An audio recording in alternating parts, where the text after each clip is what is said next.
Also, while you're ordering that, there's just a limited number of those shirts and sizes. So if you're thinking about getting one, now be a good time to pick up so you can get the size that you like. Also, don't forget about the programs. They are all on sale also. So pick yourself out a commemorative program to remember this weekend here at the 7th West Virginia Racing Heritage Festival.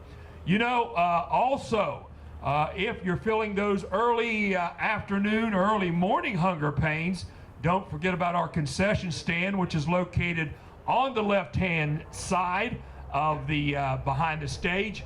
The pizza box is here. They've got some great delicious food along with pizza, hot dogs, and some other great items or something cold to drink at our concession stand. While you're heading that way, don't forget to look over the cars. Some great looking cars, still some cars that are coming in, and please check those out. Also check out our model collection, the Dave Kitty Memorial model collection that is on display to honor the RPM editor who passed away in the last year or so, Dave Kitty, and something that Dave also cherished, and we're carrying on his tradition. Dave helped us out with our model shows here each and every year. And if you do have models and you like to display, hey, you still have time to do so.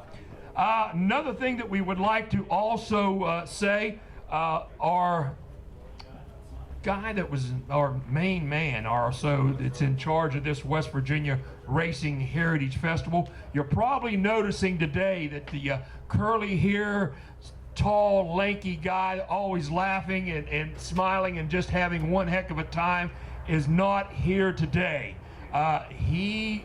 Ashley Ness. Ashley was rushed to the hospital in Elkins on Tuesday and was put in intensive care on Wednesday with a bad case of pneumonia, really, really bad. He's getting along better. He's still in the hospital, weak, but I'm sure that he is with us on the heart. He is calling every 5 or 10 minutes wanting to know what's going on, but please, we've got a card back there that if you'd like to sign, you can do so, and we're going to ship that card up to Ashley here. Let me ask you something. Can you see me from back there? This tent, I can't see anybody. No. Okay. All right. We're going to have to do something about that. I thought my legs were chopped off, but anyway. Hey, with me today to help me, he'll be handling some mic duties. Jimmy Henry. Jimmy's here, made the trip from Morgantown, the voice of the Elkins Motor Speedway, also doing some work over at Tyler County Speedway, and also he was at West Virginia Motor Speedway this last year. So I'm glad he's here. He's going to have the wireless mic and be going around. Hope you had a chance. We've got some picture displays. The one in the back is some old pictures of the Pennsboro Speedway from 1960s up to the 1990s. Also, if you have any memorabilia, scrapbooks, you'd like to bring them, now be a time to bring them out. All right, now that all said, there's kind of been a little bit of change in what the venue is going to be. We were hoping to put track time out at 2 o'clock. Well, the mini wedges that are over on the other side are having the Steve Armentrout Memorial Race. It will start at 3 o'clock, so you're going to see a lot of mini wedge and go-karts going through here. So what we have decided to do to move that up a little bit so we don't correspond with them. So that probably track time is going to be right around 1 o'clock, somewhere in that area, so we're going to be moving up. We're going to give you a chance to get out. We'll talk about that a little bit later on, to get out on the racetrack and make some laps. This will probably be the last time that you'll be able to make a lap on this track that is 128 years old. There is a lot of changes. We'll talk about those changes, hopefully have the promoters, the new promoters, introduce you to them a little bit later on in the afternoon. So as we're going to get things together, so how about now? Can you see me now? All right, now we okay, it's going to be hard for me. Let's get this thing going, and we've got a lot of things going to happen right now, but I would first like to bring up three people and introduce you to them, and they've helped us a heck of a lot, especially down south, down in the North Carolina, South Carolina, Georgia area. I would like to bring up Mr. Bill Blair. Bill, come on up, wherever you're at. Bob Hissom, Bob, come on up. And Ray Lamb, come on up, Ray. You guys come on up, and we're going to chat with them just a little bit. And the reason that I want to tell you what is going on, what they have done with their heritage and their festivals down south. Bob, welcome back here to Pennsboro. We're going to sit down right here. And Bill, come on up. And Ray, wherever you're at here. All right, let's introduce everybody. Sit right here, Bill. We'll introduce Bill Blair first, and Bill was in charge of the Mount Airy, North Carolina, the last 2 or 3 years. What a festival they have, the Moonshine and Racers Festival in Mount Airy, North Carolina. And this thing has grown into something really, really big. And Bill, first of all, welcome back to Pennsboro. Ray, come on up. Ray Lamb. We've got both Bob Hissom right here, who was with the North Carolina Auto Racing Hall of Fame, and also Mr. Ray Lamb, who is a legendary photographer who is on the Wall of Legends. Both of these guys are on the Wall of Legends in Mount Airy, North Carolina, to last year. But let's talk to you, Bill, about let's talk a little bit about your festival that just ended 2 weeks, and what's going on down there, especially with your Wall of Legends. Well, first, Mount Airy, North Carolina, fine place to go and enjoy yourself. It's a family deal. Oh gosh, 5 years ago we went up there and talked to them, and we were looking for a place to honor early stock car racing and also the Moonshiners, knowing that the Moonshiners played a big part in early day stock car racing. They had 4 tracks right in that area that was built with liquor money. Martinsville, Wilkesboro, New Charlotte Speedway, which was built in '48 from bootleggers from Cartersville, North Carolina, built it over in Charlotte, and they got caught. The landowner, they leased that land. The landowner ended up being in the racing business. But and then Tri-City Speedway was built over there, and that's liquor money. So we played hand in hand, and all of you know from history about, you know, the flock boys hauling liquor. Tim didn't, to my knowledge, but Bonnie and Bob did, and of course my daddy did, Ed Samples, and on and on and on. Curtis, there's a bunch of them. So we wanted a place to go to honor these guys, because they'll never make it into the NASCAR Hall of Fame in Charlotte, North Carolina. You big headliners make that program only because they're in the business selling tickets to pay for the deal over there. They never made no money until they had the 48 Proving Ground to celebrate the, I guess, the anniversary of NASCAR when it started in 1948. But so we got together and worked with the city, and she and I assist them. They got an event director, Phil Marsh, up there that runs the deal. But Mount Airy knows nothing about stock car racing, in my opinion. They had a racetrack I built in '46. The promoter and landowner, the Golden brothers, they run off with the money in '49 and never reopened it. So there's a lady there in Mount Airy that happens to own the property today. She's part of the family that bought it from the Golden brothers, Gail Hyatt. And she helps the event, and Phil Marsh and his wife, and then Sheila and I. So it all come together. We started the Wall of Fame the second year up there to honor these guys, and you know, I grew up in that period of time, and I got a head full of knowledge about these guys, and it wasn't like I had to go far to find information on them. But then we go to ask other people their opinions, like Bob Hitson over there, even Ray side of you there, and others, and down in Georgia, Florida, different places. And it's not only the area guys that we recognize, but they come from all over the country, and we need to know about the people. So when we put the event on each September 2nd weekend, they come from everywhere. They bring their race cars like you got sitting here today. and people enjoy looking at these old cars. And it's just a 2-day celebration. We have a real good dinner on a Friday night honoring these guys and give them an award for being placed on the Wall of Fame. And it's at the Cross Creek Country Club. We had 300 this year, and we had 200 the year before. It is growing. If we ever got the weather to really work with us, I think we'd have a lot more people. But the first year we had 80-some race cars on the street. This year I think we had 60 to 70 cars, about right, Sheila? Something like that. It was 60-some cars. And they had a lot of people. It was a big crowd. Now, Bill, you know, we talked about your Wall of Fame, but that people have to know that you have not just mentioned this around the South. You have reached out to the North, and you've got some people that on that wall that some people around here would know those names. Well, yes. I never watched the race here. I seen on YouTube, and but I knew about Pennsboro from the early days. We used to have to come through here going north, you know, to race. But coming up here and just meeting the people and looking in books and reading about early histories of racing, I always liked dirt racing on half-mile tracks. That was my favorite kind of racing. Asphalt, at the beginning I never liked asphalt, but I liked dirt because I like to see the guys work the wheel, you know, get them sideways.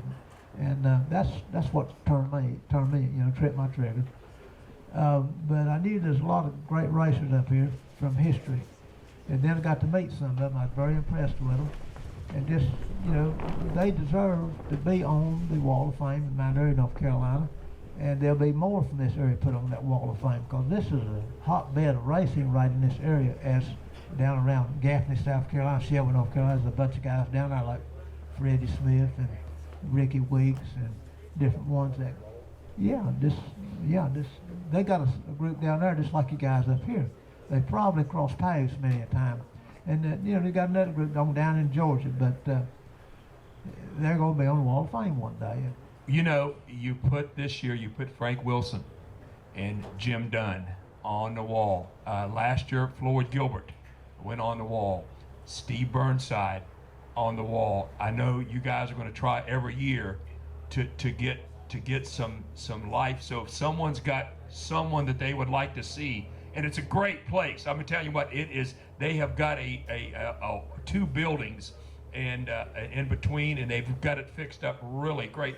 And it's open all the time, 24 hours a day. So, you know, we appreciate, Bill, what you guys have done, especially bringing us into you guys, bringing us down together. I guess the North and South getting along, you might say. Said it took a long time. Bob, congratulations on your wall inductee. I was there last year, and congratulations. And you're not a driver. You're not an owner. You're went on the wall as a... I went on the wall as a historian in the thing. I lived in Parkersburg for about 30 years, and I moved away at 95 and went down to Mooresville, North Carolina. And I was a big fan of racing. Listened to it on radio back in '62. And a guy named Bud Lindeman used to have a television show that was on about the middle part of the week, and he'd show a half-hour show of the races went in NASCAR. And so I got all excited about that. Then when I ended up going down, then the North Carolina Auto Racing Hall of Fame was there in town, so I made a beeline over there and see if there's any way that I could maybe get in there to sweep the floors or whatever. Well, I met a guy named Don Miller, who was a president of Penske South with Roger Penske. Don let me get in there and start working the back room where all the cars were. So I was excited about the Legends drivers. I wanted to know about what happened in the beginning. I could see what happened during the day, but I wanted to see what happened in the late 40s and the 50s. So that's who I mainly dealt with, was the Legends race car drivers. And then one thing led into another. I became a tour guide in the museum. And there was 5 ladies that used to come in there for Socks for Tots. There was a thing for abused children that our museum's about. And these 5 ladies, First Lady of Racing, Louise Smith, was one of them. Doris Roberts was another Fireball's wife. Wanda Lunn, Tiny's wife, and Bunny Turner, Curtis Turner's, and of course Frances Flock was Tim Flock's wife. Well, those 5 right there, we used to make over when they come in the museum there, and I really have a good time with them. So I went to Wanda one time and I asked her, I said, Wanda, I would like to find out what went on in the early days, what the independents had to drive through. And anyway, she says, well, we'll see what we do. I was invited to the International Motorsports Hall of Fame in Talladega. And went down there and I was talking to a lady named Linda Vaughn. And I was talking to her, and Wanda was over on the side, and she was motioning me to get over there. And I kept motioning back at her, and I'll be in a minute. I was talking to Linda Vaughn. That was pretty important there. For sure, Miss Hirsch, yes. Ray, congratulations to you. You're in as a Photographer. photographer. Okay, so and you've been shooting how long, pictures? 60 years. 60 years. Congratulations, Ray. And you've shot about every type of motor racing there is, isn't it? Yes, sir. Yeah, yes, indeed. Hey, thanks a lot. Bill, so you don't have to be a driver. You can mechanic, car owner, whatever, and you would like to have some input from some people up north. And I appreciate what you've done and for everything down there and for us. And thanks a lot, guys. And when is the show next year? I know the date is already set. It's the second weekend in September. I believe it'll be the 7th next year. No, it's 13th. 13th. That's the boss. And, yeah, she knows. When is it, Sheila? 13th and 14th. 13th and 14th. 13th and 14th of next. And believe me, what a great town. Andy Griffith, a great town to be in. Is there any questions? If you have any, let me see. Well, I think we got a guy back from New York. He's wanting to have a question for you. He didn't get that joke. Hey, thanks a lot. Ladies and gentlemen, give him a nice round of applause for Bill Blair, Bob Histon. Thank you. Thank you. Ray, thank you. Thank you, guys. Okay. All right. Thanks to these guys, and thanks for everything they do for us. And we can, hey, you want to talk racing, believe me, right there's 3 guys that if you have something on your mind. Hey, I'd like to bring up now, Jimmy, come on up and grab this wireless. And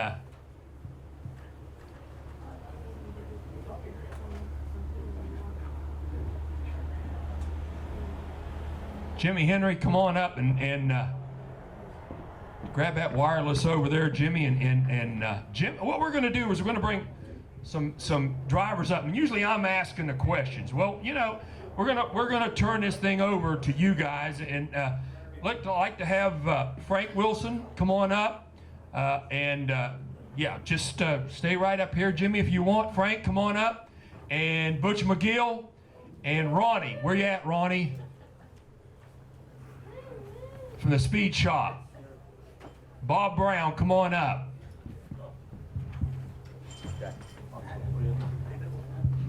All right, okay, glad to see you, Frank. Butch, how you doing? Nice seeing you. Sit down. Bob Brown, sit down. All right. Just like Elkin. Just okay. Check. There we go. All right. Ronnie, come on up. Here, let me get another seat. Oh, you got it. Yeah. All right. Is this how we want to set it up, Petey? Yeah, this is good. This is great. We'll just run this mic back down. Wait a minute, we'll get another chair, Ronnie. Before we get started, Petey, I got to say this. Okay. There's a lot of missing hair out there. I'm right there with you. It's a lot of fun being a part of it. Thanks for the invitation, Petey. I can't think of anything better I'd like to talk about than racing, so here we are. Well, Jimmy, I'm going to let you kick it off then. How's that? All right? That sounds great. First of all, okay. How about we do it this way? Yeah, all right. And then this will be we can pass this around. All right, so we're going to go ahead and start with Mr. Bobby Brown here, since he's the closest one. You'll be our first guest. So Bobby, I first got to see you race back in Morgantown Speedway, and it closed in 1978, so that's got to tell you how young I am. I started in 68, 67, 68. I'm going to let you go ahead and hold the microphone, unless that's too uncomfortable for you. Yeah, a little bit closer. I'm just doing it. No, it's working. It worked. Yeah, you might have to hold it a little bit All closer. right. Okay, can you hear him okay? Hello? All right, perfect. Okay, great. All right, so back to the question. First got to see you back at Morgantown Speedway, and it closed in '78.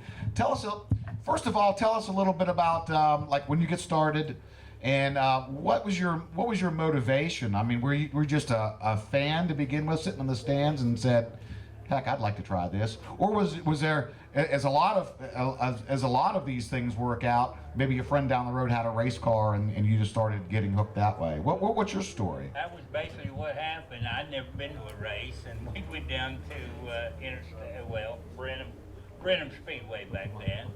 And 2 weeks later, after being at that race, we decided, and I had a 58 Ford in the field, and that was it. Then I raced from latter part of 67 to 86, 87.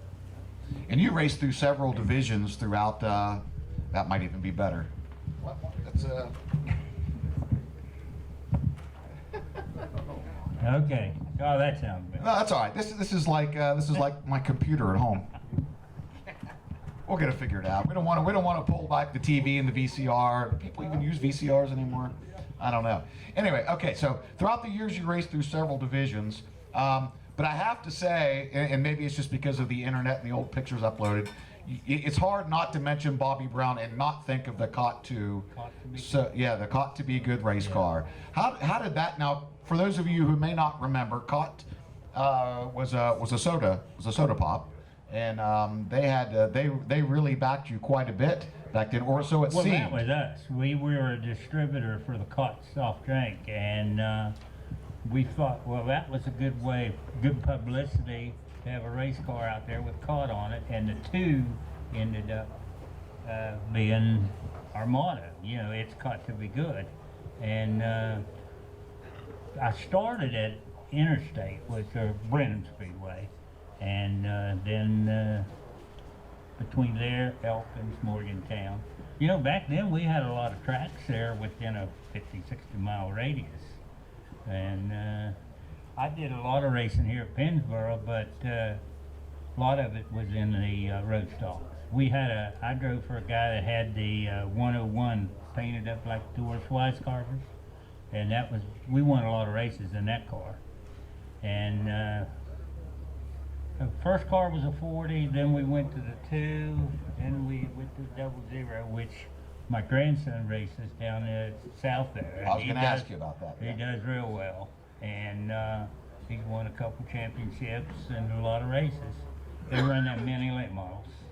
So I retired in 87, and I enjoyed watching him. I said, well, I'm retired. The old bones don't take these race cars anymore. This guy here, him and I started same time, wasn't it? I started in 68. 68, Yeah, yeah. yeah. Which, for those of you who may not know, that is I'm just going to assume nobody knows, but I know better. But we'll just assume that they don't. Of course, sitting next to Bobby is Butch McGill from West Union, West Virginia. Now, real quick, back to, I got to ask you about the Cot 2. I'm kind of stuck on that, only The because what? of the Cot 2 car. Oh, yeah. Only because that's such a unique car. And as far as I know, at least in north central West Virginia, it's the only sponsor that had a helicopter. Well, it was just it wasn't a real helicopter, but Right. it was another publicity thing where we took kids for rides in them. And I tell you, I've run into some people, and that was what, 40 some years ago. And yeah, you took me up in that helicopter. I had no clue who they were. But, Well, they made it alive, so it must not have been too bad of a ride. that's right. And Pennsboro here, the first time I was on a half-mile track, I won a heat race here, and several other times. But there's a lot of heritage here, and I have to say, you and Pete and several of the others have kept this thing alive, and if it wasn't for them, you know, we're all going to be forgotten. They're not going to do a lot. Well, it's a lot of fun to be a small part of this, the Heritage Festival for sure, and we appreciate you coming, Bobby. Thank you so much. Okay. All right, Mr. McGill, maybe we can have a little bit more of a discussion, round table discussion here. So Butch, known as Mr. Ford back in the day, started back in 1968, if I'm not mistaken. Does that sound about right, Butch? Yep, started in 1968 right here in Pennsboro. Now we have some old, I'm probably going to reflect back to Elkins quite a bit, only because that's kind of, when Morgantown Speedway shut down, I kind of adopted that as my home track. A lot of history from that, a lot of pictures. And you started off with the number 66, was your first car. No, that's right, you corrected me once on this before. Straighten that out for me. First car number 69 right here. Then I went to 66. That was later on in the season, correct? The next year. The next year, okay. I run cadet class here 1 year. Me and Frank run cadets together. And then the next year I went to late model. And that's when Frank used to drive his car from up here in Pennsboro down here and race every Sunday and then drive it back home. Didn't you, Frank?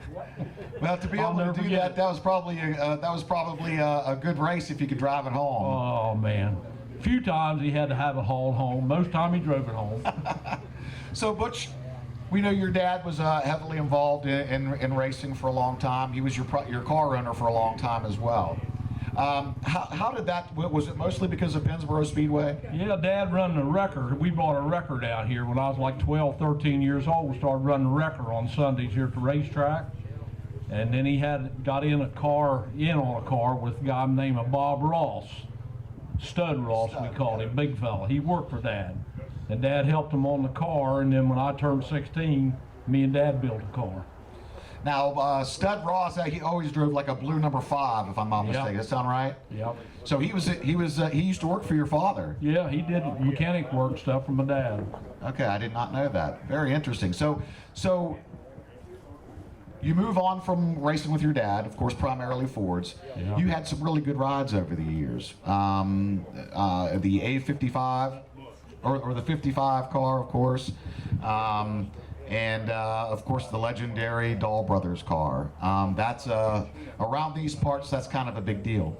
Tell us how that came about. Well, when me and Dad split up, I run my own stuff for about 5 or 6 years. And then I got out of it and I drove Mark Richards' house car when he had a Bullet car for 1 year. And then I started driving after that. I drove for Jerry Martino out of Pennsylvania. The 15 car Bob Waring drove at one time. I drove it. And we was going to race up Jennerstown and the van burned up, pulling a hill. And he lost everything. We got the car unloaded, but he lost the van, trailer, tires, wheels, everything burned up. Well then Bobby Allen from Baltimore called me one Sunday morning at 10:30, told me who it was, and I didn't know him, I'd heard of him. Wanted to drive his race car. I said, well, I'm driving for Jerry whenever we get everything back together. And he said, well, I just got off the phone with Jerry, and he said it's going to be a while before he gets stuff going. If you want to drive for me, go ahead. So I said, yeah, I'll drive for you. So he said, well, meet us up at Hagerstown at 3 o'clock this afternoon. I'd been to Hagerstown, but never raced there.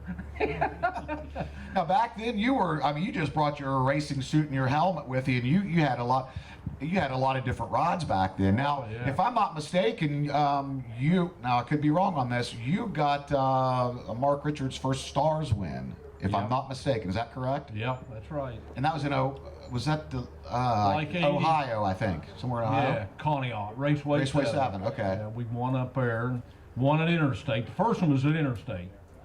And then we went to Conneaut and won up there, and we won a third one somewhere. I can't remember where it was at now. But I drove for Mark that summer, and then I started driving them other guys' cars. Now some pretty big names behind the wheel of the Bobby Allen car as well. I mean, probably most notably for a while, Larry Moore. I mean, it's as far as dirt track racing, that's a pretty big name as well. And to be able to team up with that had to make you feel pretty good. Oh yeah, and Gary Stuhler and them guys and McBee boys from up there in Hagerstown. When I started racing up there for Bobby, them guys got to be my best friends. I'm telling you, that's a good bunch of guys up there. we race together and have a good time. Everybody stayed the same motel there at the Best Western in Hagerstown. Is that a good or a bad idea? We had a lot of fun. So probably good for you, bad for the hotel. Oh yeah. Then we got thrown out of the swimming pool one night, so 3 o'clock in the morning. I'm sure there's more than one story behind that. Oh yeah. Well, great. So, any idea to put you on the spot, and not that you're a bragging kind of guy. Any idea how many feature wins you've made over the years? Me and my wife has sat down and tried to figure it up. As near as we can come out, like 370 to 375. Wow. I drove for Gene Fiber down at Middleburn for a while, and we didn't keep records. And I don't know how many features I won his car, running the number 02. Frank, he'll remember them cars, Gene and them. And I know I won 3 or 4 or 5 features with him, but we never kept records, you know, back then. Yeah. But met a lot of good people racing, just like Bobby. I remember when he started, him and his dad started. And my God, Frank was racing when I started. I've known Frank all my life, you know, and he's still an old fart.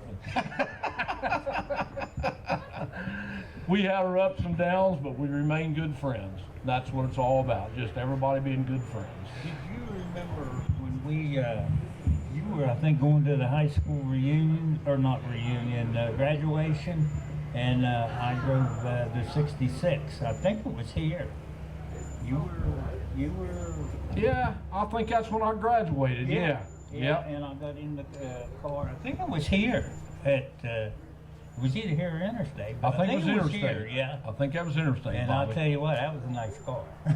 That was a It was whole, way more than what I had. it had a Ford motor in it, remember? Yeah. I remember we bought a 390 off your dad. Had a wrecked car, and he said, I got a motor down there. He said, you can have, I forget how much, it wasn't much, $100, you know. And we put in, we won with that motor.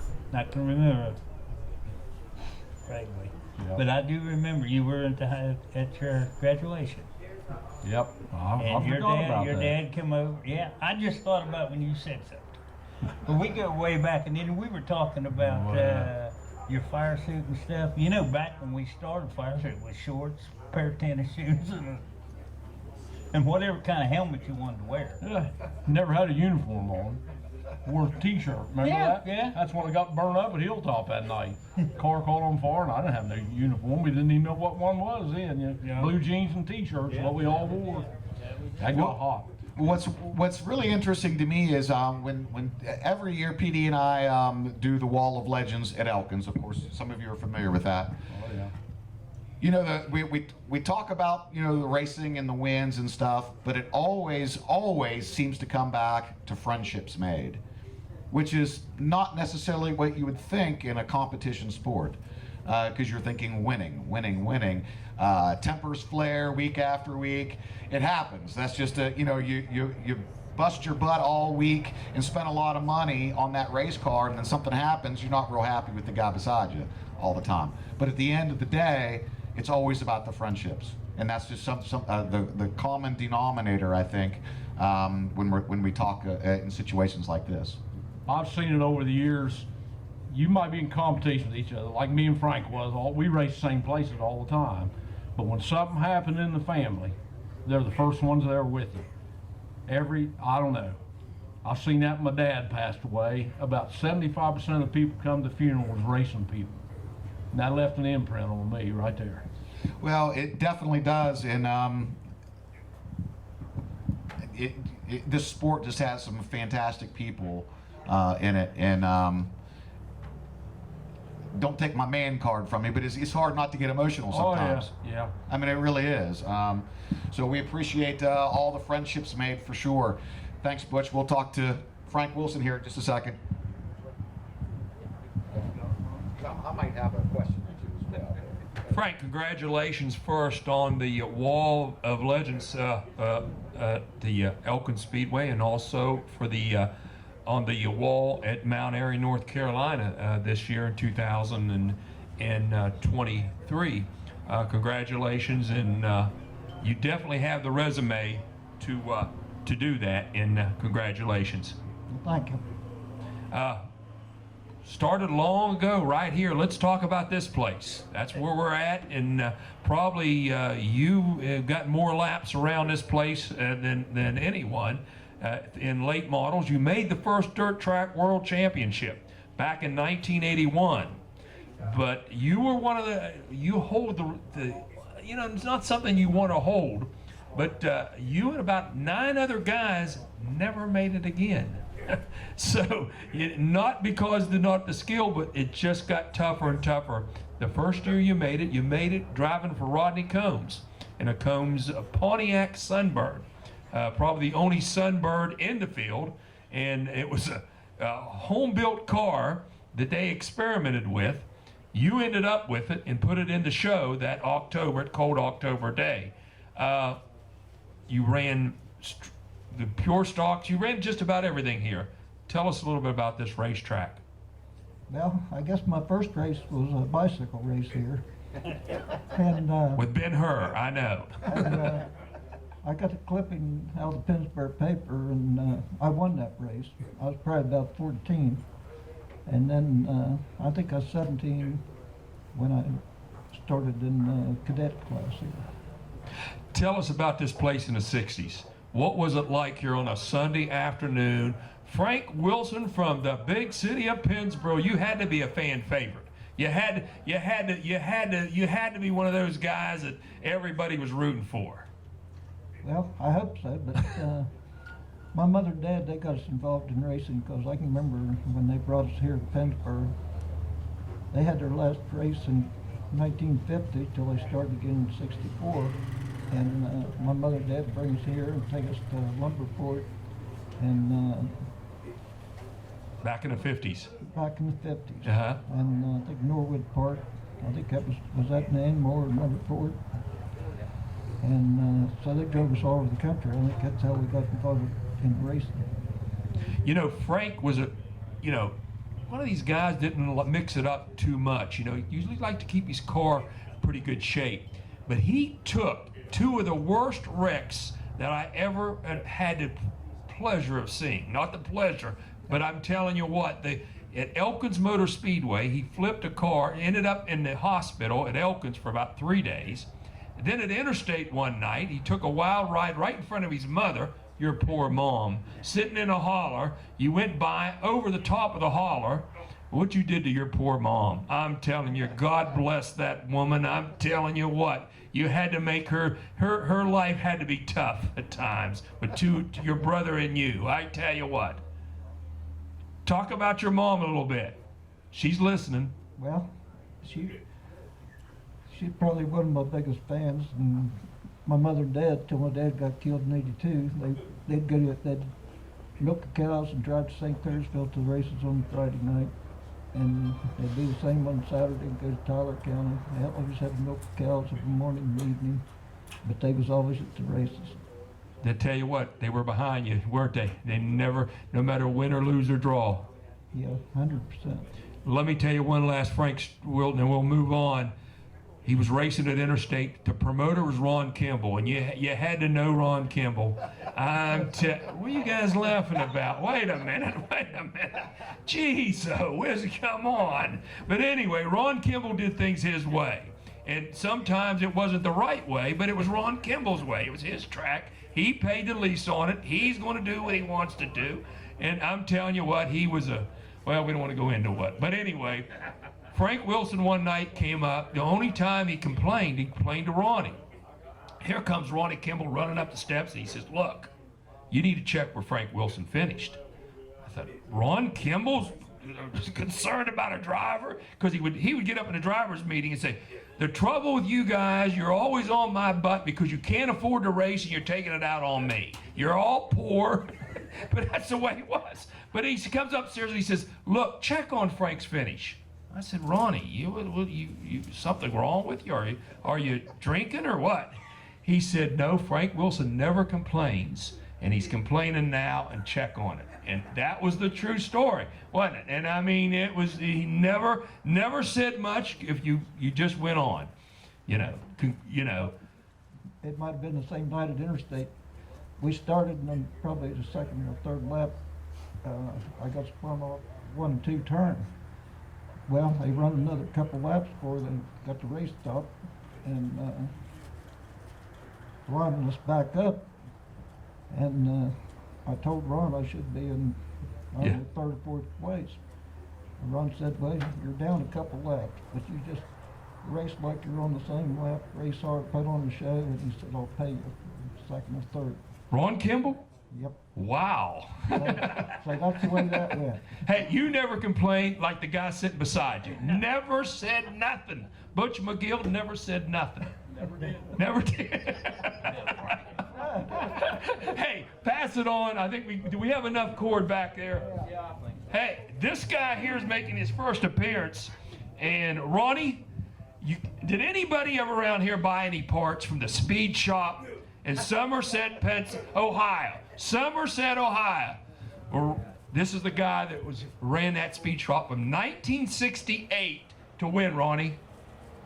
When was the last, when did you put Bon Ami on the window? Well, I parked the trucks in 88. 88. Right. Yeah.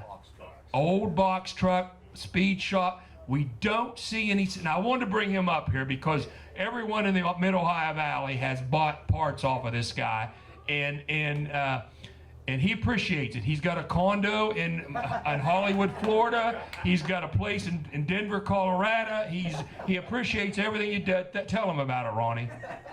That's your place you're talking about?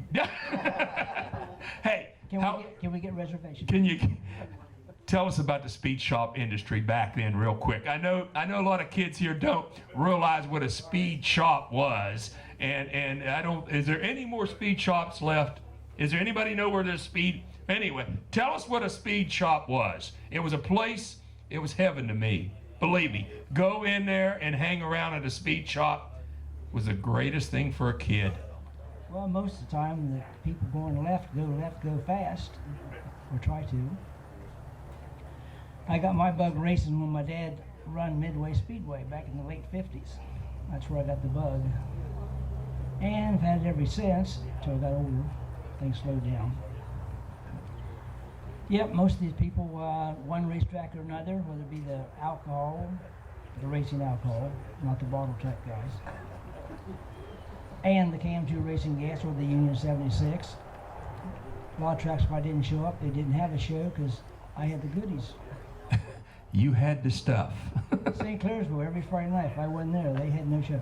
Ed, tell us about Speed Shop. You know, you service the dirt track. You also serve the drag racers. You also service the street racer. There was a lot of things going on. It was power everywhere, and you had to hear some great stories. And you built motors, and you did it all. But the first time I've seen you in 40 years, and I didn't even recognize you. Frank was talking with you, and I tell you, it's a pleasure to see you again. Well, thank you. Okay. Ladies and gentlemen, how about a nice round of applause for all our things up here. We appreciate it. Guys, thanks a lot for taking time out. Yeah, wait, hold on. No, we're not on the time limit. Okay. I go on overtime after 1 o'clock. They pay me double, but go ahead. Oh, okay. All right, so, You're in this deal. it's okay. I just don't want to, If anybody wants any questions too. Yeah, so first, so we're going to send the roving reporter, Pete Secret, out into the crowd. So first, if you have a question for any of these guys up here, I've got probably too many, but I'll try to limit it. Just raise your hand, Petey will track you down. So while you're putting your thinking caps on, what you'd like to ask these gentlemen up here, I'll talk a little bit. So, Bobby, Butch, we talked a little bit about what got you started in racing a little bit.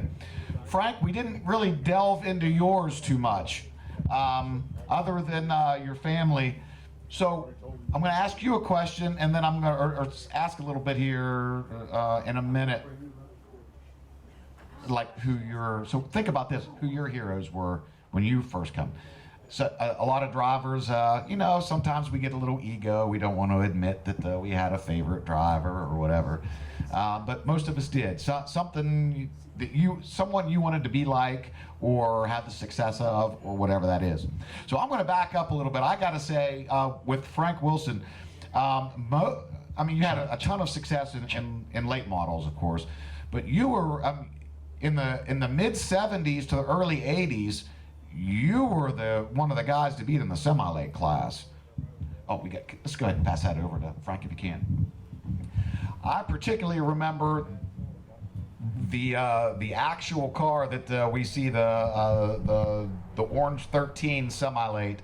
When you would come into Morgantown Speedway, you didn't get a chance to go to the Morgantown Speedway reunion we had earlier this year, but Jimbo Smith brought that car, and one of the main guys who you raced against, it was almost a head-to-head whenever you showed up at Morgantown or wherever, Mike Cole. Back then, Mike Cole was the man to beat in the semi-late wherever he unloaded, or you.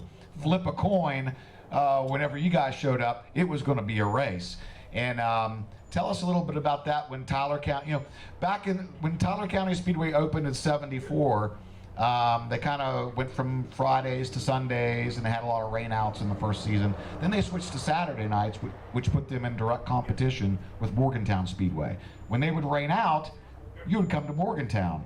And I got to tell you, as a little kid sitting on the grandstands, to see competition show up for Mike Cole because he was winning everything, that was a blast. Tell us a little bit about that and what the feeling was knowing that all eyes were on you when you pulled in there.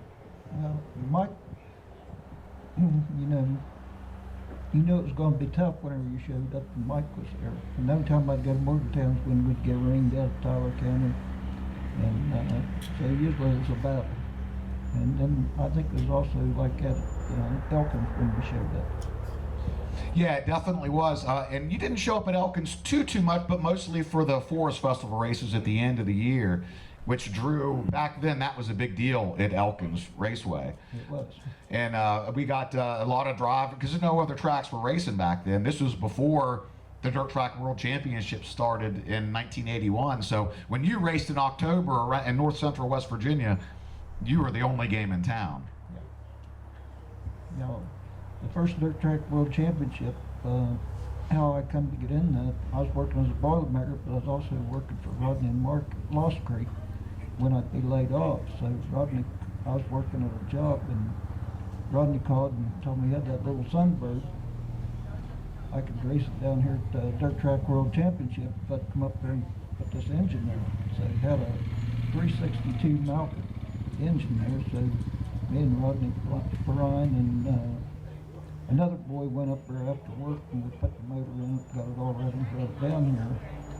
And actually ran pretty good. The quad started slipping, I don't know, 80 laps in or so, but I think I finished about 13th that day. Now, the Sunbird, for some of you older fans, I'm assuming there's several of you if you're here at the reunion. Back in '81, the Sunbird, there was really nothing else like that around, that body style. And if I remember right, and I could be wrong, they didn't have a whole lot of success with that car. They couldn't really get it going, but you did. Well, it was, of course, Mark built it, and I guess Rodney supervised, but anyway, it had a Haltron suspension, and it had light tubing in it. When we had everything down here, it only weighed, I think it was 1,850 pounds. It was pretty low. I was actually watching a video the other day of at the World 100 in '81, where Mark Richards and Rodney Combs brought two cars, and you can, in a short, very like a 3-second clip of that, you see them checking up the rear end of that Sunbird, and they do it very easily. So it must have been very, very light. Pete, we've got a question here. Stand up. First, I want to introduce you to Mrs. Pennsboro, the legendary Pennsboro Speedway, Santana Taylor. I hope I pronounced that right. Oh, no. Sienna Taylor. Sienna. Okay, sorry, Sienna. Congratulations, and glad to see you here. And thanks for coming out. First of all, you have a question, and that's great. Butch McGill, I have a question for you. What's your most memorable race and why? Thank you. Good question. There are several of them, Sienna, I'll tell you that. Oh, give us the night me and Frank had a round at Tyler County, that was a good one. Wasn't right. That's what I was thinking when she asked that question. And hell, 2 weeks later, we was friends again, so no big deal, you know. I don't know. There's been a lot of them, won a lot of races. That big race I won in Hagerstown and Bobby Allen's car, Johnny Roberts Memorial, that was a big deal up there then. And I was a no-name racing with them boys up there. And after I won that race, we was all best friends in Hagerstown. And then I got to go to Florida 2 years in a row and run at East Bay. We never won a feature. I won heat races and B-mains down there, but I'll never forget going to East Bay. What a heck of a place that was. Wide open all the time. And the first night we was there, we was in the pits on a Sunday night, hot lapping. Here comes this little guy walking through the pits, and I looked and I thought, my God, I know that fella. It's Bobby Boyles. Used to race right here, drove the 80 car and all for Bud and Marshall. He lived in Orlando, Florida. And that's the first time I'd seen him probably 15, 20 years. That was a good deal. Just seeing him come through the pits down there, and we spent the whole week together down there, me and him. We had a good time, but my God, we won a bunch of races, won a lot of track championships, and my wife got figuring up the other day, we'd won 19 track championships. I had no idea we did that. You know, Thank you. Had my 3 boys with me all the time, and her, and she liked racing as much as me. If she hadn't, we'd have been divorced. So. Well, thank you, Butch. I appreciate it. Yeah, and I've known you since you was born, haven't I? Is that why you were nervous when she asked you the question? I know her mom and dad real well, both families. So I'm going to play off of that a little bit, if that's okay, unless we have another question. We've got a couple other interviews, Jimmy. Okay. We're getting down to where. No worries. Okay. Okay. So I want to make this Go ahead. real quick. Go okay. right ahead. So You'll we're just never going to go go quick. work right down the line. Bobby Brown, favorite driver before you started racing. Who'd you look up to? Oh, I don't know. There's several of them. Name one. LJ. L.J. Dennis. Don't know that guy. Who's that guy? Of course, the famous Rainbow 7. Butch McGill. There had to be a driver you looked up to. Earl Hill and Bobby Boyles, both. 2 pretty good picks there. Frank Wilson. Yeah, I'd say probably Bob Boyles and Bill Cox. Those guys was running good when I started. Awesome. Ronnie, who were some of the guys you looked up to? Oh my, there's so many of all the racetracks and the states. Pick one. We're going to really put you on the spot. Put me on the spot. One. I saw so many of them were so competitive. And they all showed up. You need to have a good show. Yep. That's you're not running for politics here. You gotta get one, and name one. I'll give you a fire suit and nominate you. Can't come up with one. Can't narrow it down to one. There's so many of them. I agree. That's tough. There's so many of them. It's just That's tough. excellent racing. We're in the Ohio Valley area, north central West Virginia. We've been blessed with some of the great racers. You got to service them. We got some of them right here on the stage with us tonight. Ladies and gentlemen, a nice round of applause for our drivers here. We appreciate you guys coming out. Thanks so much. Pete, we'll turn it back to you, buddy. Thank you. Okay, we're going to bring up the next group. Now we're gonna move that hot lap session to about, I think Steve said about 1 o'clock. So or not hot laps. Please don't. Oh my, that was a mistake. But anyway, to about 1 o'clock. All right, hope you had a chance to visit our concession stand located in the back. Hope you had a chance to pick up a t-shirt to remember this day. Don't forget, we'll be back here tomorrow. So if you have some friends that didn't get to make it out today, we'll be back here at noon tomorrow at 12 o'clock tomorrow. Zach, come on up. Where you at? Zach, come on up, and Zach Waggle, and to bring your father and grandfather. Hey, all right, ladies, you're gonna like this one. I've never done this interview here, and matter of fact, I've known a lot about these people, and stick around for this one. All right, we've got 3 generations. Okay, of the Waggle family, and what a history.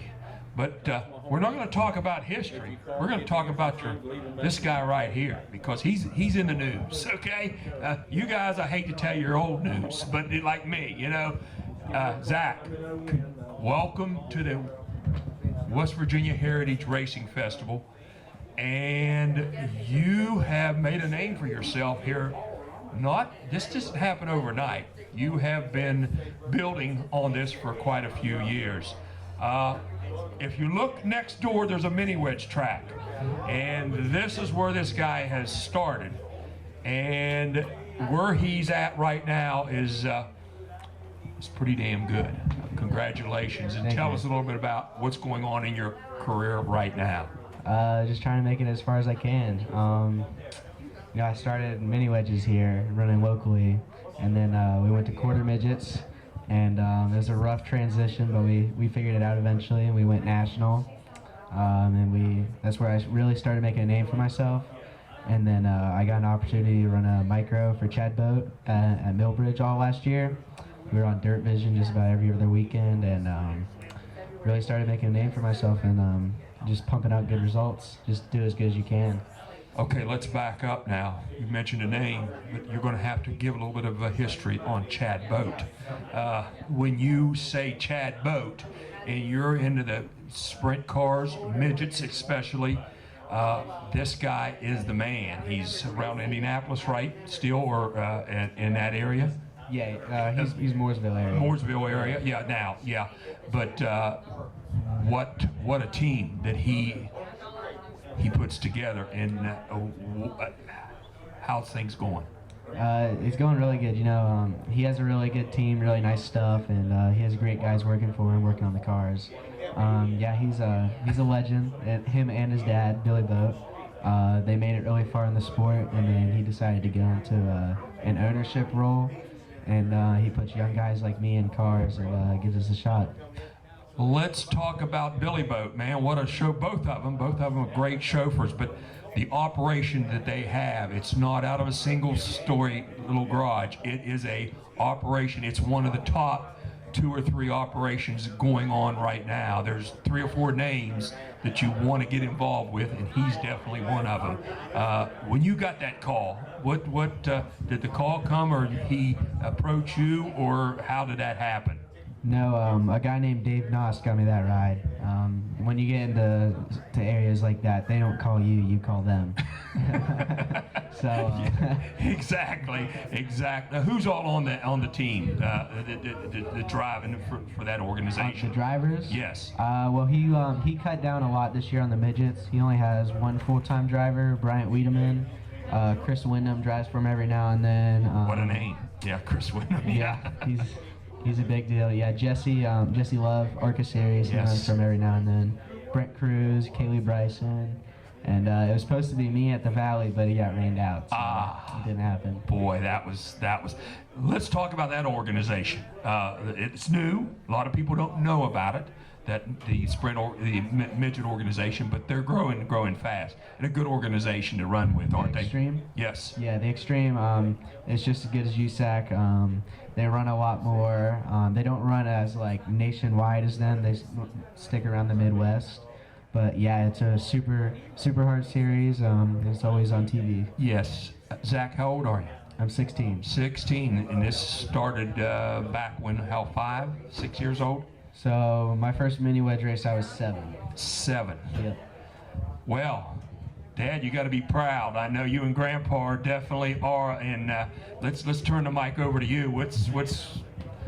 This is something that I know you worked for, and probably thought, well, if he gets the shot, fine. If he doesn't, you guys have been in racing so long. It's just part of your life. Yeah, my racing career was much shorter than these two.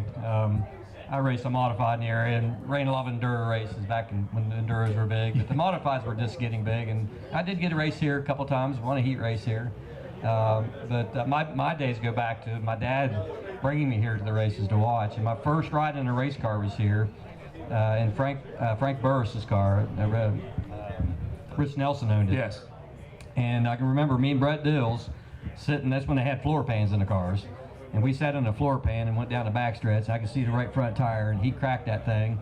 And the wind came through there, and the mud hit me in the face. And I'm like, I want to do this. So that's how I got started. But these two won a lot of races. I didn't win a lot of races. So his stories go back into the 50s and 60s here, and he won a lot of races. Yeah, you know, when you in the Mid Ohio Valley, I used to go to Jim Carmichael's.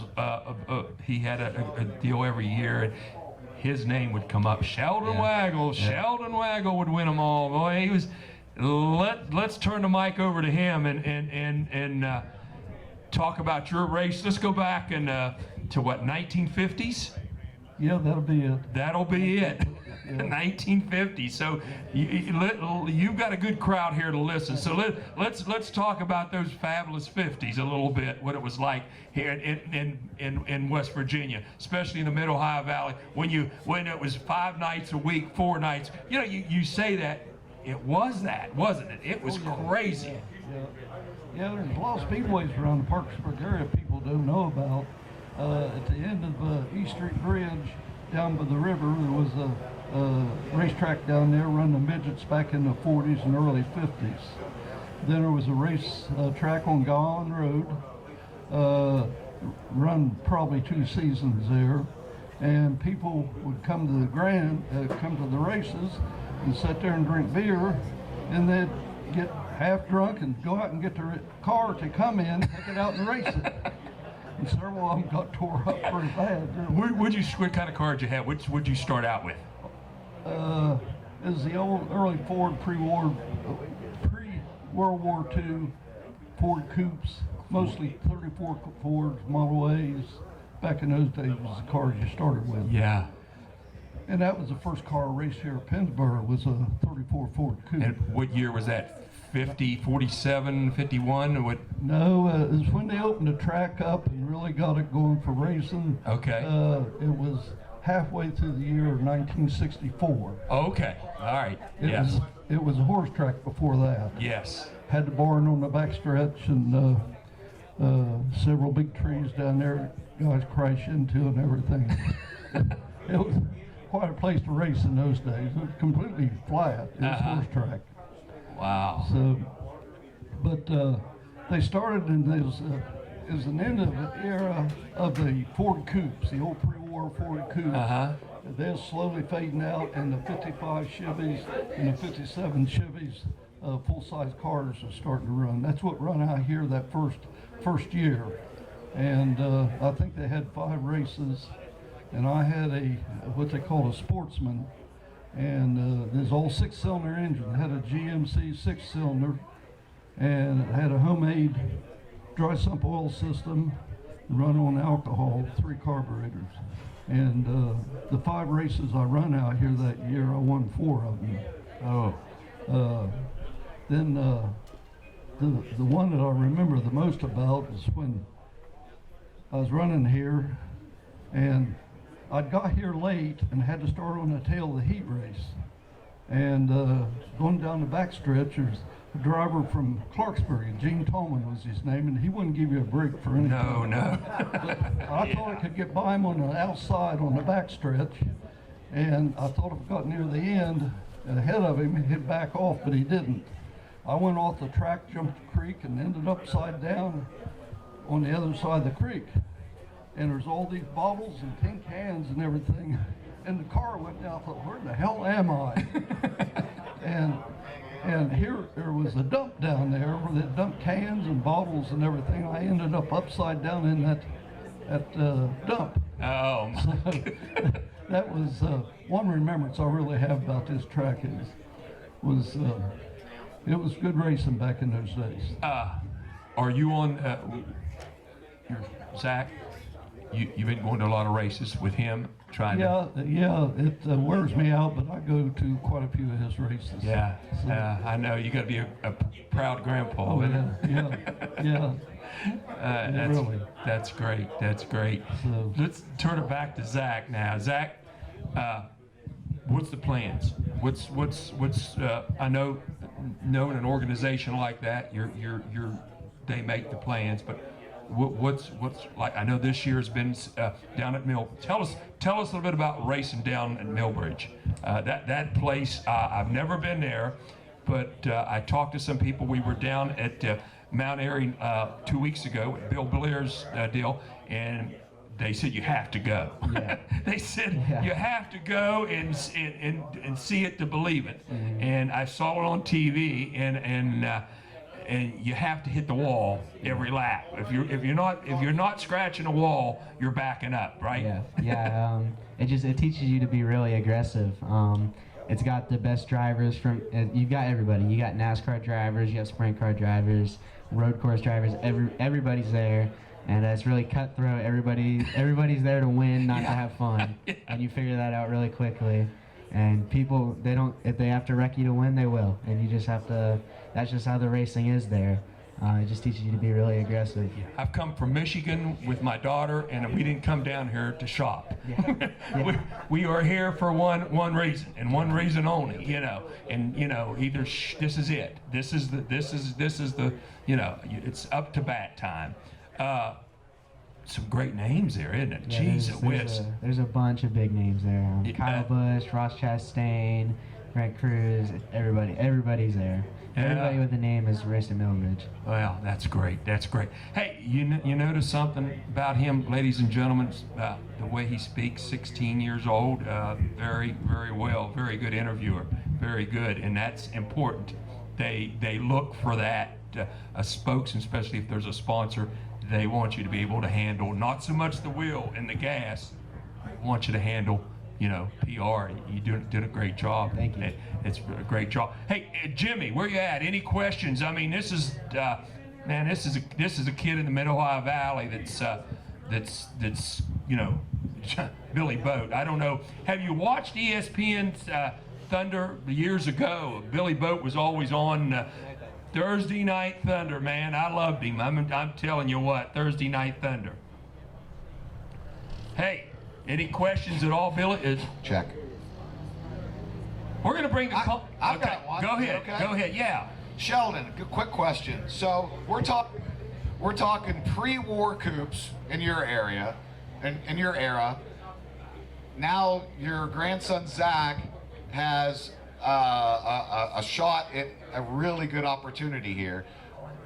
From where you were back to the pre-war coupes when you were racing, tell us what was going through your mind when you first visited the Chad and Billy boat operation down in North Carolina. What's going through your mind? Mostly in the old days, everything you did was handmade.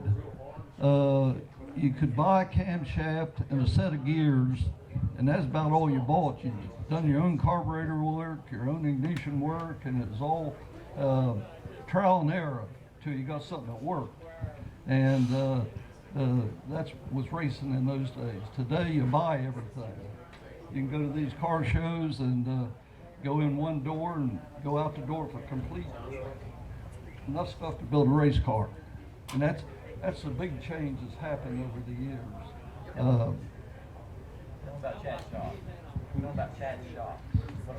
Oh yeah, Chad. Yeah. Tell us a little bit about the shop itself. I mean, when you pull up to it, I mean, you have to. It's an impressive operation. If anyone has pulled it up on Facebook or the internet or YouTube, wherever, there's a lot of information on the shop. It's pretty incredible. It is. They have the car, they have the mechanics there working, and the shops are so clean that you could eat off the floor.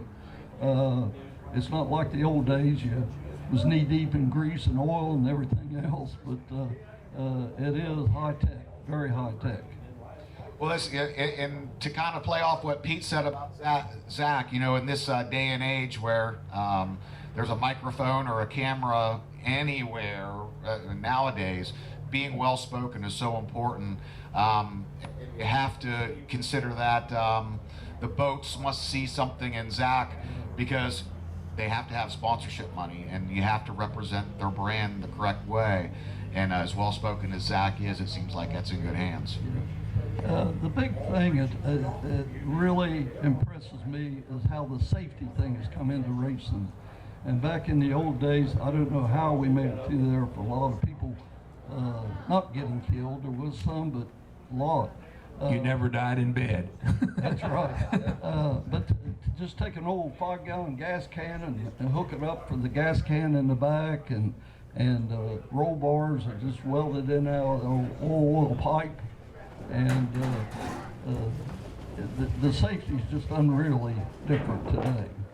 And when we see some of these race wrecks on NASCAR and some of those cars, all those flips and everything, they walk out away from it. In the old days, that wouldn't have happened. So that's a big thing that I see and impresses me. Great, thank you. Hey guys, thanks a lot. Thank you for having. Thank you. Good luck to you, Zach. Good luck to you next year. Thanks for coming. Ladies and gentlemen, nice round of applause for I told you would like the interview. It is really neat. If you have any questions or something, hey, just shout it out. Well, Pete, I tell you one thing that sticks out in my mind too is here we are at a racing heritage festival, which of course the name implies that we're reflecting on the past, but yet we see the future is in pretty good hands as well. Yes, you're exactly right, Jimmy. I tell you. Hey, next guy up, you're gonna get a chance to see this car. What time is it, Jimmy? About 12:20. In about 20 minutes or so, we're gonna bring the cars out on the racetrack. Aaron, come on up. And Aaron Fry, ladies and gentlemen, is the owner of not the midget on the right, the two in the middle, or the two on the end, not to be confused. Aaron, glad to have you in, man. It's nice being here. You're back for the second time. Aaron Fry, ladies and gentlemen, first of all, before we talk about those race cars, and you're going to get a chance to see them on the racetrack performing. Aaron, you fit right in with that last interview. Old sprint car driver, and you don't walk sideways. That's your one leg. They say sprint car drivers, they kind of got, a little bit. You stayed off your head pretty good, didn't you? I can't really say that. I have a shoulder replacement that's going to have to happen here in the next few years from a pavement crash. But I was pretty fortunate. I didn't take too many bad rides, but my last time in a sprint car was a pretty rough one at Lawrenceburg Speedway. If you know Lawrenceburg Speedway, it's a big, fast racetrack, and hammered down the backstretch, never lifted, trying to throw a slide job, and the guy in front of me decided he was doing the same thing.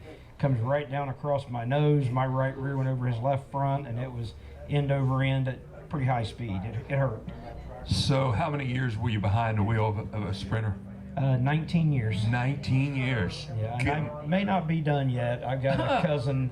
We're putting a 305 car together for him, and I think I'm going to probably wind up getting in it a few times just to make sure it's right before I put him in it. Sure, that's great. That's great. Well, you got out of the cockpit, but you didn't get out of racing.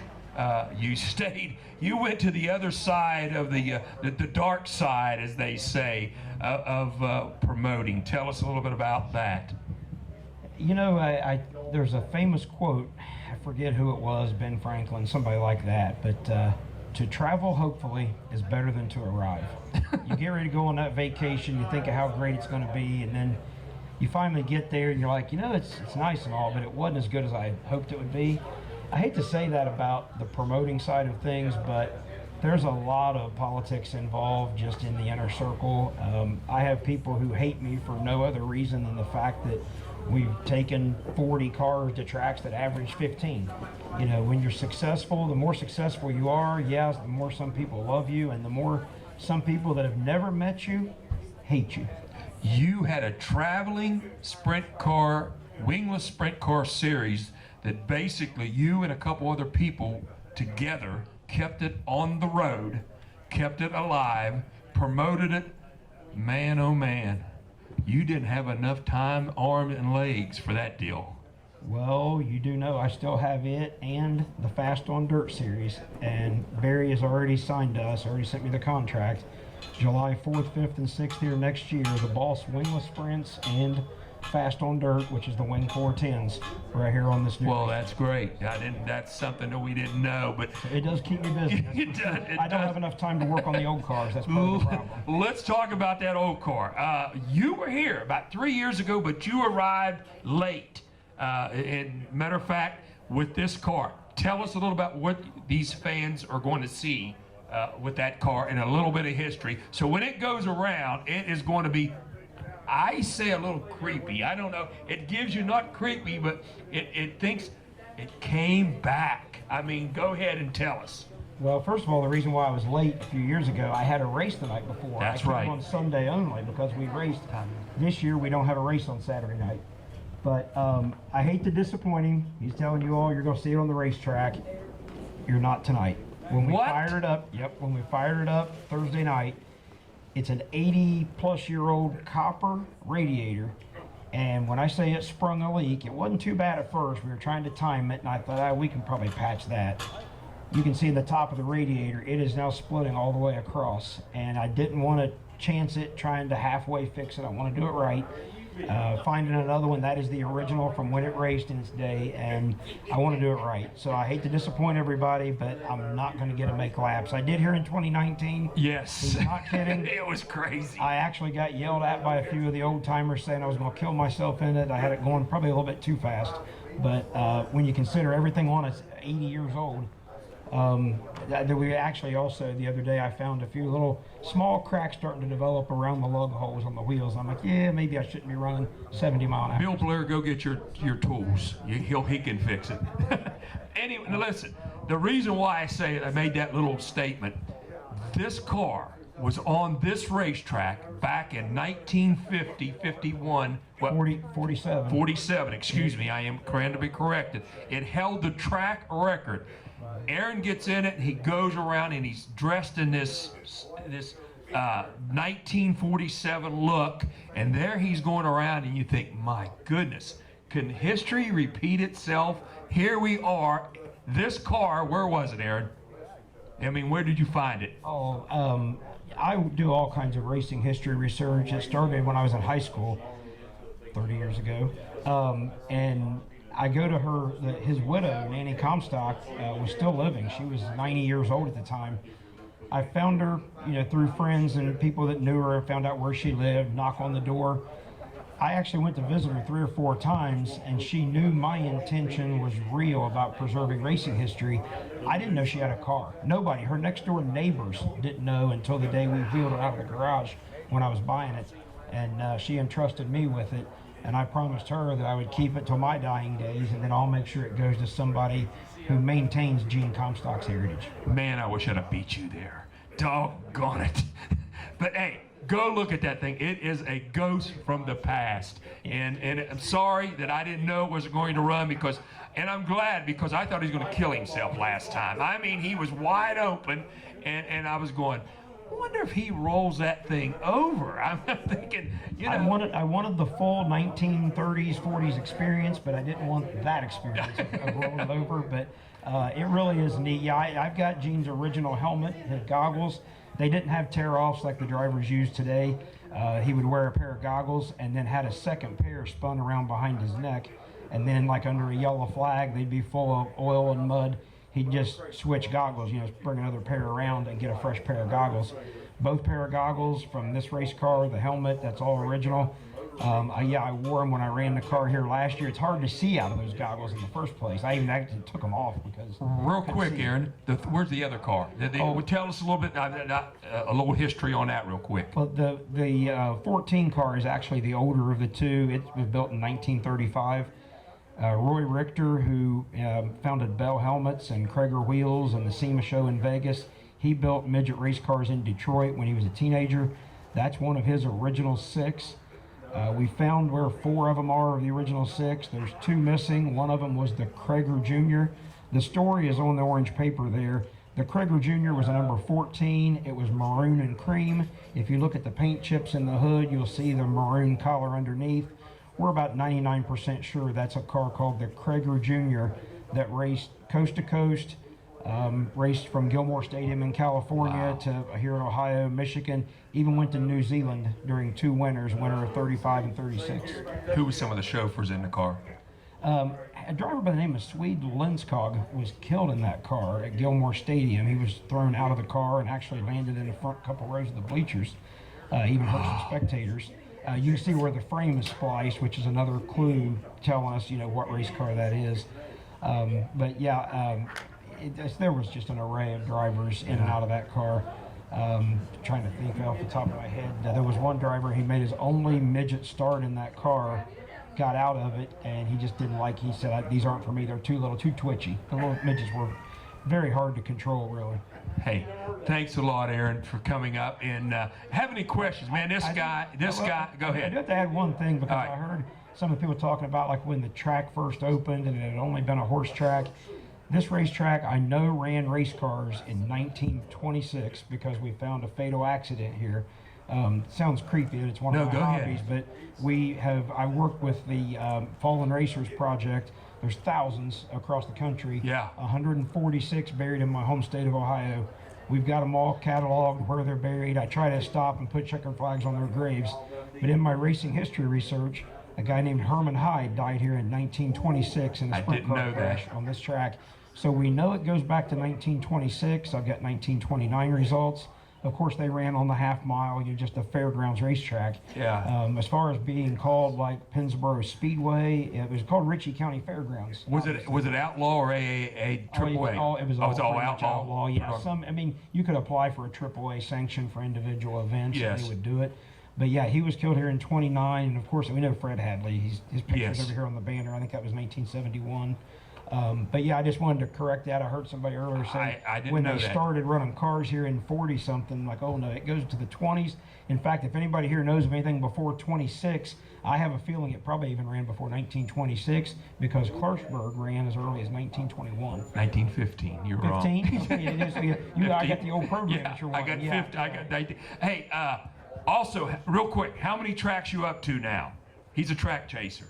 Going to. How many you got?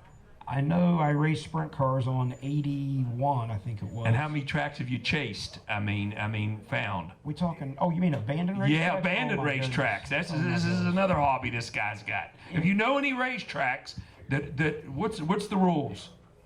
What's got to be there? It has to meet 2 of the 3 requirements to go in the book. It had to have paid a purse to the drivers, advertised in local newspapers, or at least charged spectators admission to get in, because some racetracks didn't pay a purse. They charged to get in, they advertised the races, but they paid in product or something like that to be an official racetrack in our book. But we are now to the point, if any of you are familiar with Alan Brown's work, where he tried to list every track in the country, he missed more than 100 just in Ohio. And we've gone out finding these things. Most of them are from the 30s and 40s. Some of them were basically a farmer's field. They put hay bales out and raced around hay bales, but they were advertising the races. They charged to get in.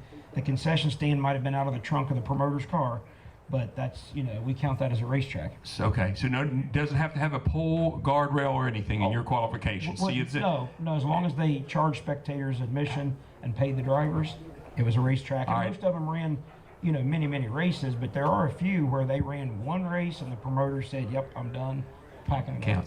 How many are you up to? Are you going to let that? Up? You and your buddy? What's his name? Kyle Jones. Kyle Jones. Yeah, How many? OBDTR page. Okay. How many you got? Now, you may not want that out because there's guys chasing you and you're chasing them. Not really. I don't. It's not a competition for me. I'm too busy to mess with that stuff. I've been personally to probably 500 different racetracks, counting the abandoned tracks for sure. And like I said, there's always new ones. But just a little bit of other local history. Now we're talking abandoned racetracks. The 8 car back here.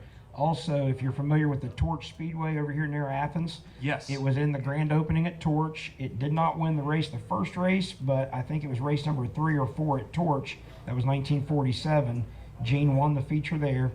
There was a track called Buck's Racing Grounds over in Athens, and the grand opening event, it won. Last night at Skyline, there's a fella, had to be in his late 80s, looked at me and he said, "That car won at Buck's." And I was shocked to even to meet someone who remembered Bucks. Yeah, it was a 1947 only deal. Did Comstock go NASCAR? Didn't he? Oh yeah, his whole NASCAR career is on the yellow papers over here. Yeah. 29 Grand National starts. Pop McGinnis and Mounts and all of them down that way. Yeah, Arden Mounts. Was some of the cars he drove. Yeah. That's great. Harold Brasington, that built and ran Darlington for many years, in one of his books, talks about the first Darlington Southern 500. He's noticed saying in there that he really thought Gene Comstock was going to win it. Gene worked his way to the lead and led it for a few laps and ended up breaking the right front hub, and it just killed his chances at that point. Man, me and you can go on and on. Hey, thanks a lot. We're going to put some cars on the racetrack. Thank you. Thanks for being. I'm jealous I can't be one of the cars on the racetrack. Me this time, too. but Me it too. might be my buddy Justin Owen looking out for me, saying no, Aaron, don't get yourself killed. So. Hey, thanks a lot. Thank you, Aaron. Thank you. Hey, ladies and gentlemen, it's been a pleasure. All right, what we're going to do right now, it's about 1 o'clock, and we're going to put cars on the racetrack. So, drivers and Steve, you want to say, look, please, there's some rules. Steve, come on up here and explain to what we're going to do here, because I have never conducted a drivers meeting, and you've been to many of them, so you can tell these guys what's happening here. Okay.